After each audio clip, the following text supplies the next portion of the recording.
Bonjour, je m'appelle Axel, je suis en kinésithérapie en deuxième année et je vais vous présenter mon université, l'UPEC.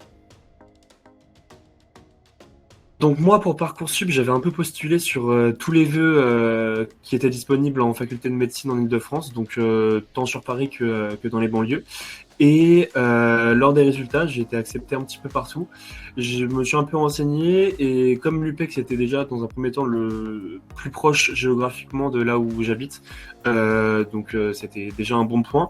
Et en plus de ça, comme moi je savais déjà que en faisant médecine, je voulais faire kinésithérapie, je me suis renseigné et j'ai appris que l'UPEC serait apparemment la faculté, l'université où il y aurait le plus de chances de passer en première année de kiné. Et du coup, c'est ça qui m'a tenté pour choisir cette université.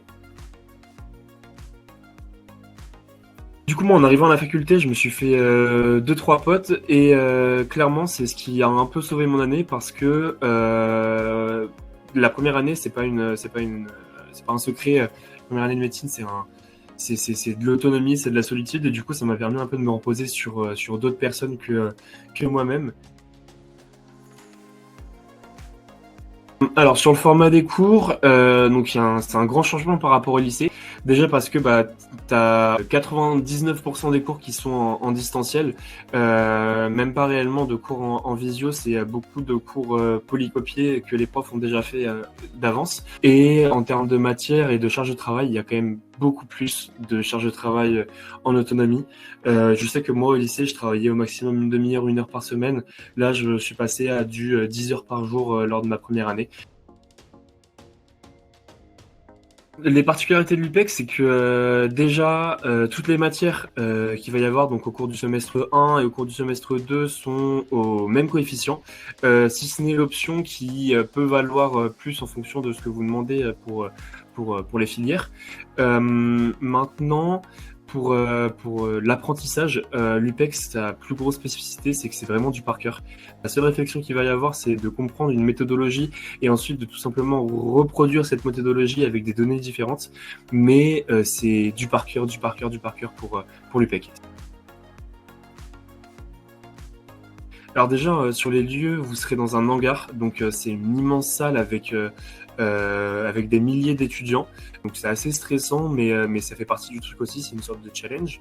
Et sinon, en support, ce sera pas du papier, ce sera sur tablette. Donc des tablettes qui sont spécialisées pour l'anti-triche.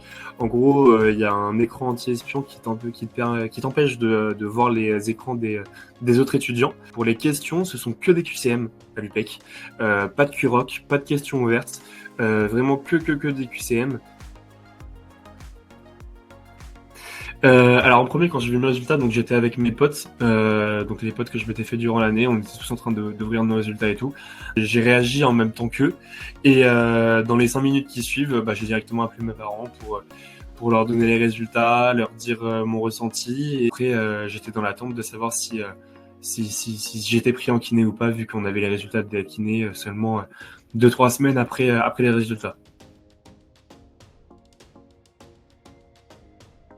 Alors, dans le profil qui réussit à l'UPEC, je dirais déjà qu'il faut que ce soit un bosseur, dans le sens où forcément le travail paye et du coup faut bosser d'arrache-pied. Mais pour autant, faut pas se dire je bosse pour bosser.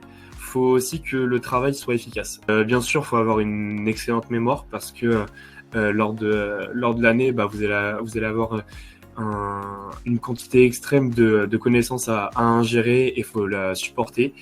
Et faut être persévérant. C'est pour moi le maître mot vraiment de l'UPEC et de la spécificité, de l'élève qui pourrait réussir dans cette université-là, ce serait la persévérance, l'apprentissage par cœur et le travail régulier.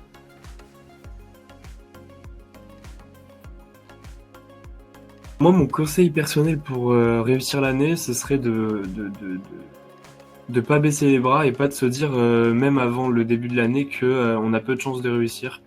Parce que je trouve vraiment que lorsqu'on arrive dans la première année de médecine, les dés sont vraiment relancés. Dans le sens où je connais beaucoup de personnes qui avaient 18 de moyenne au lycée et qui, au final, ont pas du tout réussi. J'en connais d'autres qui avaient 10 de moyenne au lycée et qui ont performé comme jamais parce que tout simplement il y a un fossé d'apprentissage entre le lycée et la première année. Alors, moi, je viens d'une famille on est 5 dans ma famille, donc j'avais un peu cette peur-là avant d'arriver en médecine, de me dire que bah j'arriverais pas à bosser parce que on est 5, qu'il y a toujours du bruit chez moi, que du coup c'est assez galère, et du coup bah je savais pas trop comment j'allais faire pour m'en sortir et pour réussir à bosser d'arrache-pied pendant un maximum de temps. Et du coup, bah, en arrivant à la fac, j'ai découvert la bibliothèque universitaire qu'on appelle la BU. Et bah, clairement, c'est devenu ma deuxième maison, dans le sens où bah, c'était un lieu de travail où bah, du coup j'étais tout le temps sur place et ça me permettait de me motiver à bosser en continu parce que bah, déjà il n'y avait pas de bruit. Donc ça m'enlevait ce problème-là de bah, chez moi il y a du bruit. Et en plus de ça, il y avait ce truc de comme tout le monde bosse, bah en fait toi ça t'oblige à bosser. Et du coup bah ça te met un peu une claque et ça te permet de te dire bah si je suis à la BU et que je bosse pas, c'est que bah ça va pas. Enfin, c'est qu'il y a un problème et du coup bah je dois m'obliger à bosser. C'est tout.